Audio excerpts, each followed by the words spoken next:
आज हम Thomas calculus की एक्सरसाइज 13.1 करने वाले। क्वेश्चन नंबर 24 है हमारे पास। इससे पहले हम सारे हल कर चुके हैं। अब इसको हम देख लेते हैं ये कैसे करना है। हमने सिर्फ इंटीग्रेशन लेनी है और इसमें सिर्फ वैल्यूज़ की वैल्यू पुट कर देनी है। अब देखिए मैंने क्या किया, इसको सेपरेट कर दिया, इसके साथ भी इसके साथ भी। ठीक है, यहाँ तक आपकी बात क्लियर होगी ना आपको। अब मैंने इनका इंटीग्रेशन लिया। हमें पता है कि हमारे पास जब सीकेंड 10 जब आता है तो वो सीकेंड के इक्वल होता है। मैंने क्या किया, इनकी लिमिट लगा दी यहाँ पे जो हमें दी गई थी। ठीक है, उसके बाद प्लस। अब हमें पता है कि 10 log कोस के इक्वल कैसे आता है। अब ये देखिए, अब 10 किसके इक्वल, साइन कोस के इक्वल होता है ना। तो हमारे पास इसकी डायरेक्ट इंटीग्रेशन नहीं निकल सकती, तो हम क्या करते हैं, इस फॉर्म में हम निकाल लेते हैं इसको।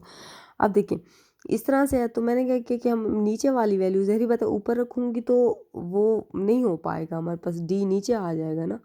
तो डी के ऊपर तो माइनस नहीं लगा सकते हम ना। तो मैं क्या करती हूँ, इसको मैं यू के इक्वल कर देती हूँ। ठीक है, मैंने क्या किया, इसको यू के इक्वल कर दिया कोस को। ठीक है, जब मैंने इसका डेरिवेटिव लिया तो मेरे पास इसका डेरिवेटिव क्या आएगा, माइनस साइन एक्स आ जाएगा। तो मैंने क्या किया, माइनस ये वाला यहाँ लिख दिया। ठीक है, ये साइन की जगह हमारे पास क्या थी, ये वैल्यू थी। तो मैंने यहाँ डी, यहाँ टी लिख दें या यू लिख दें, वो आपकी मर्ज़ी है। यहाँ टी लिखा लिखे ना, यहाँ अगर लिख रहे हैं तो मैंने यहाँ ऊपर डी टी लिख दिया और नीचे क्या लिख दिया, ये टी, क्योंकि मैंने कोस की जगह टी को पुट किया था, या यू, जो भी आपकी मर्ज़ी रख लें। अब ज़ाहिर बात है ये टी जब ऊपर जाएगा ये माइनस का हो जाएगा। तो जब ये माइनस का होगा तो मैं मेरे पास, सॉरी, ये माइनस करें, ये लोग बन जाएगा 1/t। क्या है, ये किसके इक्वल हो जाएगा, 1/t किसके इक्वल, लोग के इक्वल हो जाएगा। यहाँ तक आपको बात क्लियर होगी। ये माइनस हमारे पास, ये जो हमारे पास ठहरा हुआ था यहीं। ठीक है, अब ये हो गई, मैंने इसकी लिमिट पुट कर दी। अब इधर देख लेते हैं, ये हमारे पास क्या हो जाएगा, ये हमारे पास cos 2t/2 आ जाएगा। हमेशा याद रखिएगा जो हमारे पास साइन होगा ना वो हमें नेगेटिव वैल्यूज़ देगा। ठीक है, यहाँ तक हो गया। मैंने क्या किया, इसके अंदर लिमिट पुट कर दी, इसकी भी मैंने लिमिट पुट कर दी 0। इसी तरह से इधर भी मैंने लिमिट पुट कर दी, इधर भी मैंने लिमिट पुट कर दी। क्या क्या, 2 को मैंने बाहर निकाल लिया, ये वाले को। अब इसके बाद मैंने क्या किया, मुझे पता है कि हमारे पास ये वैल्यू ना हम 2 के इक्वल होती है। अब क्या करें, पाई को ना ऐसे कर लेते हैं, 180 को 3 के साथ डिवाइड करें, जो बनेगा वो ट्रिग्नोमेट्रिक फंक्शन में फिर आप चेक कीजिएगा कि क्या बनती है ये वैल्यू। फिर से कोस 0 क्या देता है, 1 के इक्वल देता है। अब इसका भी ऐसे ही देखना है आपने, इसको तकसीम करना है, जो एंगल बनेगा फिर वो ट्रिग्नोमेट्रिक फंक्शन से देखना पड़ता है हमें। इस तरह से इसका भी। अब देखें, इसमें हमारे पास 1 बचेगा। ठीक है, इधर से हमारे पास क्या बची, ये वैल्यू बची। अब हमें पता है कि आप कैलकुलेटर से इसको हल करें, लोग 1 क्या देता है, 0 ही देता है हमेशा। अब इस तरह से -1 ये वैसे की वैसे ही 2 किया मैंने, ये -1, ये जब 2 इसके साथ मल्टीप्लाई खाएगा -2 आ जाएगा यहाँ पर। अच्छा ठीक है, इसके बाद यहाँ तक बात क्लियर हो गई। यहाँ भी अब 0 हो गया, इसका तो कुछ भी नहीं है। अब ये भी देख लेते हैं, ये हमारे पास -3 हो जाएगा, ये 4 हो जाएगा। अब मैंने इसको हल किया क्योंकि लोग था, तो हमें पता है कि जब तकसीम आता है वो माइनस पे तब्दील हो सकता है। तो मैंने क्या किया, लोग 1 लिखा, यहाँ माइनस लिखा। ठीक है, ये हमारे पास हो गई ये वैल्यू।